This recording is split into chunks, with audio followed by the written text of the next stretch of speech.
They also believed that Catholics and immigrants should not be recognized as real Americans, so they denied them jobs in politics. They were also against immigrants because they believed they were trying to steal their jobs. Nativism and the Know Nothing Party were things that were very important to immigration because it affected them in a big way. Had asked, the Chinese Exclusion Act is about the Chinese people coming into the U.S. and new laws applying to the Chinese Act.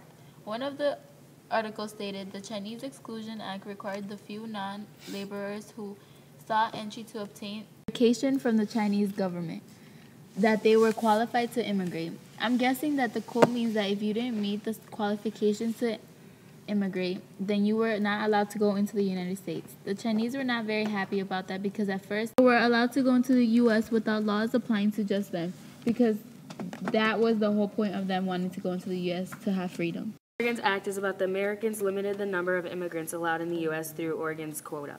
The quota provided immigrants using 2% of the total number of people of each nationality in the U.S. as the 1890 national census. I think this means that 2% of the number of immigrants were allowed in the U.S. per each nationality. All the immigrants were very upset because some families were forced to split up. Sociologists have a few theories on how newly arrived immigrants formed into the American culture. Theories like the melting pot theory and the salad bowl theory are what made America what it is today.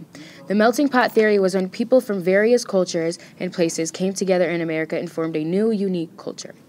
This means that people's cultures were now extinguishable, and all cultures were somehow melted together. But some cultures, including Chinese, Irish, Italian, Mexican, and Russian, didn't have to melt. They could stay with their own cultures. The salad bowl theory was when the cultures could stay who they were and not have to form into the American culture. The different cultures would stay unique even though they're surrounded by the new American culture. The people will never be forced to change culture.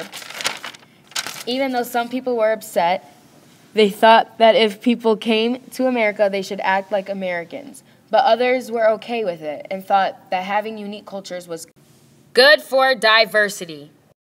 There was also assimilation, which was when immigrants came to America and had to be taught how to be American.